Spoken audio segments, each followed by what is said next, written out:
Hang on. I remember what the hell I'm doing here. One day, huh? Now I don't feel so bad. All right, these mics are in place, right? Okay, we're good. Okay. All right. Good morning, everybody. It is Monday, May 4th, 10 a.m. This is the coronavirus update for the town of Bellingham, how it's affecting the town and its residents. We're here to give you the most updated and accurate information that we have. We'll start off with Deputy Chief Mark Fourier. Thank you very much. Thank you, everybody, for joining us. Massachusetts, we have 68,087 cases with 4,400 deaths. In the U.S., we have 1,188,421 cases with 68,602 deaths and 178,594 recovered. Thank you, Mark. I will go to our public health nurse, Esther, for our local update.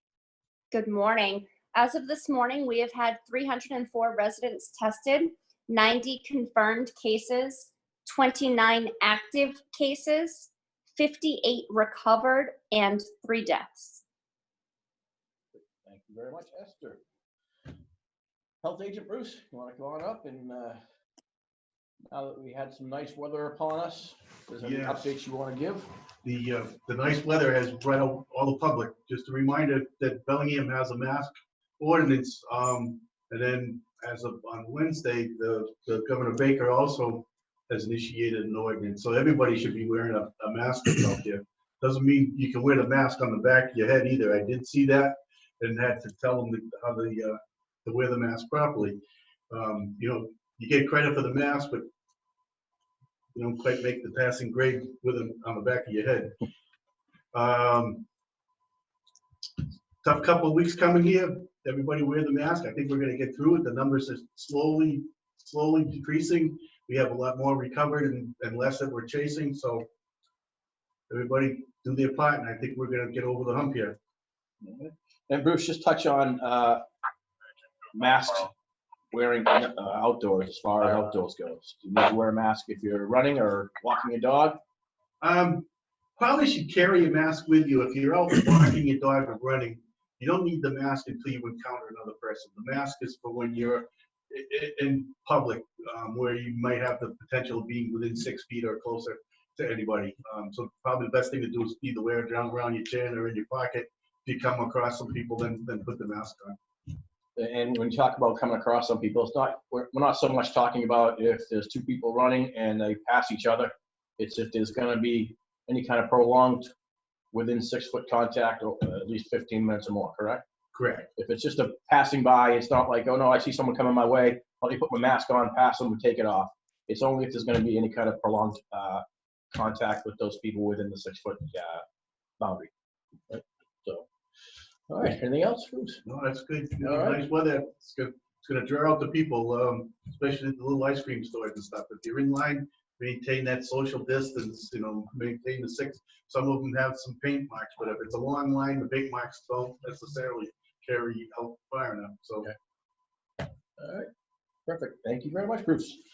All right, we have joining us this morning Beth Wilds, who has a dance studio here in Bellingham. And Beth, you want to just kind of tell us how you've been conducting business here during the coronavirus pandemic? Good morning. We started right away on March 16th and we went full virtual.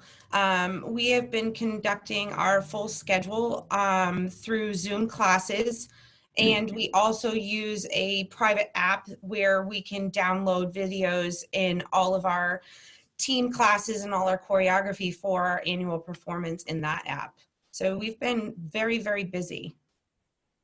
Okay, now is this something that you transitioned to on the spur of the moment, or was this something that you were doing kind of beforehand, or I mean, was it just? No, it was immediate. Yeah, it was absolutely immediate. We got word that when the schools closed on Thursday night, the 12th of March, the teachers and I sat on Friday, March 13th, and what we did is we finished out the week on Saturday, the 14th, and then we went live on Monday, the 16th. That's fantastic. That reaction time is impressive. I wish the government could react as fast as some of our small businesses do. Dennis, you have a question? So is there an opportunity for people to sign up for classes? Do you have openings now, or is it more like you sign up for a 3-month class? So what we're doing is, because we were so close to the end of our dance season, which ends, actually our show is supposed to be May 16th. So what we've done is that we know that we wanted to get the kids through the end of the season. What we're doing is we have a schedule that is rolling out this week for open admissions for our normal summer programs, which are always open to the public. And we have designed virtual summer classes that will run throughout June, July, and August. That's great. We'll get that information on our business page if you want to get it to us. Thank you. That'd be great. I have received phone calls from parents, and I've received lots of emails asking if we have open schedule as of right now. We are just finishing through May 23rd, and then come the beginning of, we'll have that new schedule. So we'll be able to take people throughout summer for the summer session. You're located at 15 North Main Street, and the plaza that's the plaza right behind the Dairy Queen. Behind Yes. Dairy Queen, yes. That's the directions, yes. That's our claim to fame. Just follow Dairy Queen. Excellent. Do you want to give your information? How do people get a hold of you and sign up? Sure. We are very accessible through social media. So anybody who is on Facebook can find us at Elevate Dance Center. And on that, if you go through there, you can find our website link, which is www.elevatedancecenter.com, which is a very long word. And as you can see, our name is not a normal name. Everything is spelled in French. So a lot of people miss our name when it comes to it. My phone is still connected. That number is 508-478-8448. And I check the messages almost every day. Fantastic. Well, thank you very much for joining us. Like Dennis said, we'll get some information on our business page. Again, very impressive how you changed your business model over a weekend. So obviously, you're doing something right if you're able to do that. So I would encourage folks to take a look at them. If dance is something that's in your future or your child's future, by all means, take a look and sign up. Thank you very much. Thank you very much. Thank you. All right, Dennis, do you have any questions? Esther's off the hook today. We have no questions for you, Esther. Yeah, he's giving the thumbs up. As you know, we opened the recycling center on Saturday, and it went fine. We did not have overwhelming response there, which I think is because we're open Tuesday, Wednesday, Thursday for yard waste, and then Saturday, maybe it was a nice day, people are doing other things, but it is open on Saturdays. We'll continue that 8 to 4 Saturdays for not just yard waste, but for general recycling as well. We do want to get a lot of people asking about the town hall and town businesses. When are we going to be opening up? And obviously, we want to open up to the public as soon as we can. We're under an order just like all other businesses. We are open virtually, and I know we've said this many times before. You can call us, email us. We have people working here normal office hours, and of course you can email 24/7, send us a note, and we'll get back to you. So the services are here. I know it's not the same as being able to walk into town hall, and people miss that. They miss being able to go to the senior center or to the library or to a lot of the other town offices, and we obviously miss interacting with the public as well. It's a lot better when we can sit down and talk with someone face to face, and we have to do it this way. But we're going to be open as soon as we can. We have that drop box in front of the town hall, and if you need to make an appointment, if you need to see someone, you can make an appointment, and we'll do the best we can to accommodate that. All right. So no questions for... No questions, right. period. Yeah. I do have one question for Esther. Esther, can you tell me how to get to Sesame Street? Yeah. I can't. No, it's a secret. Okay. Town clerk, come on up.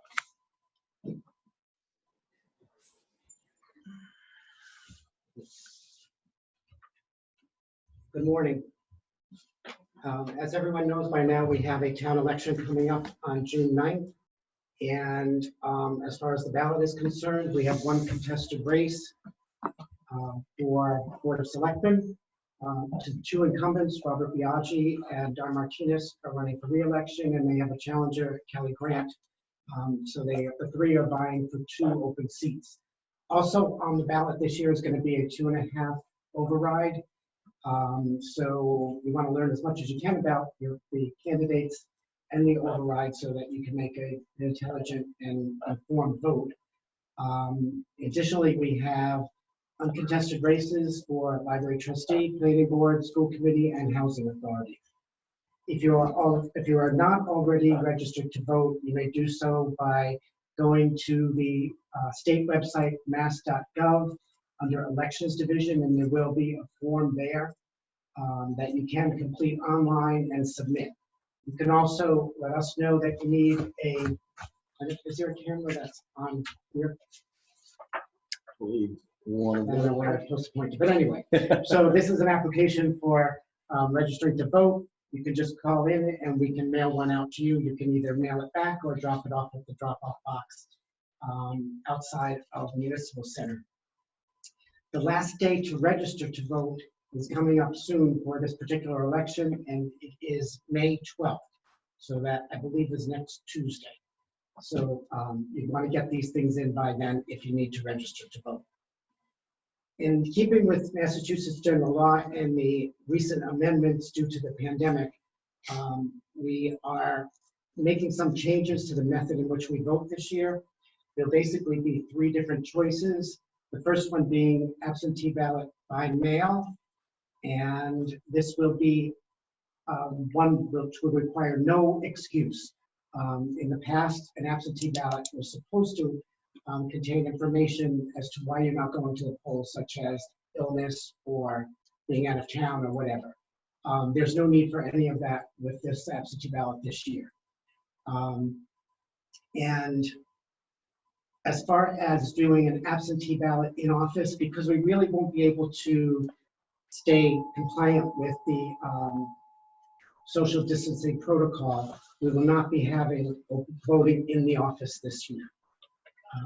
And the link for an absentee ballot application will be on our website. We'll be putting that up within the next couple of days. So if you want to apply, you can get the form online. You can also email us to request it or give us a call. So the absentee ballots will require an application. It's not just a blanket thing. You will need to fill out an application, but there'll be no reason necessary. A very similar situation is early voting by mail. For most of you, it will be totally transparent that there are any differences. For us in the office, there are. Once again, there's no justification necessary for requesting an early voting ballot by mail. Again, it needs an application. There will be an application online very shortly that you can print out, complete, and return us in one manner or another. Either scan and email, you can mail it, or you can drop it off in the drop box. With either the absentee or the early voting ballots, once you have completed it, the application, we will send you a ballot in the mail as quickly as possible. We have not gotten the ballots in yet, so as soon as they come in, we will begin to send them out. And both have to be returned to the town clerk's office by 8 p.m. on June 9th, the night of the election. If it's returned later than that, it will not be counted. The third option is actually voting at the polls, and we are actually required by law to have a polling place set up for this election, even under these circumstances. This will be at the high school, in the gymnasium, as we usually, our usual location. And their major difference is that the polling hours will be shortened. We will be voting from noon until 8 p.m. So keep that in mind. If you're going to vote at the polls, it will be from noon till 8 p.m. If you are unable to make those hours, then by all means, apply for an absentee or an early ballot. And at the polls, we're going to make every attempt to keep the environment safe, including periodic sanitizing of the polling areas And we expect that voters will come in and be prepared to keep an appropriate distance, as well as wearing a mask as may be required by them, because we don't know that it's June 9th, so that things may change by then. But whatever the current protocol is, we would expect everybody to comply. And as far as poll workers go, they will be issued personal protective equipment, and their areas will be sanitized as well. If they are uncomfortable about working the polls, the only thing we ask is that you let me or your wardens know as quickly as possible so we can fill in the gap and figure out how we're going to make this work with lesser people. The writing implements that will be used to vote can be brought in by the voters if they so choose. It has to be either a black felt tip pen or a number 2 pencil. And as far as the implements that we will be supplying, we're hoping that we can use small, like golf pencils that you would use for scoring golf. We're going to get some information on that because they have to be specially made, and in which case they can be disposed of, or the voter can keep it, whatever. It won't be recycled. If we have to recycle pens, they will be sanitized between users. And the only other thing I have is that if you have any questions, you can email them into townclerk@bellinghamma.org. And if you, to expedite it, just put election in the subject line so we can look at those quickly. And our phone number is 508-657-2830. And please check the website. We will be sending out a news release to the local newspapers, and it should go on to the Bellingham Bulletin website as well. So again, if you have any questions, please get in touch. Thank you. Thank you, Larry. You have anything else? No. All right. Mark, you want to wrap us up? All right, in closing, if you have any questions related to COVID, you can dial 211. And if you have any questions or concerns in regards to your place of business, you can call the Massachusetts Attorney General at 617-727-3465. And I have learned about that there is a time frame. You can't just call every day.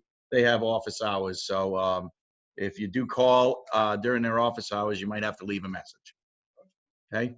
Thank you very much. You bet. Thank you. All right, so Monday, May 4th, there is a Finance Committee meeting this evening at 7 p.m. There's a link to it on the town webpage, virtual public meeting tab, as well as a meeting tomorrow of the Economic Development Subcommittee. That'll be at 10:30 a.m. Again, the link will be on the tab on the homepage. And Board of Health meets tomorrow evening as well, right, Bruce? And that's at 7 p.m.? 7 p.m. 7 p.m. And again, all those meetings are accessible via Zoom from the link on the webpage. Thank you to Beth from Elevate Dance Center. Appreciate you coming on today. Kind of give us an update of what businesses and your business specific is doing in the town. Maintain your social distancing. Keep disinfecting everything at home. And wash your hands, please. Have a great day. Thank you. Thank you.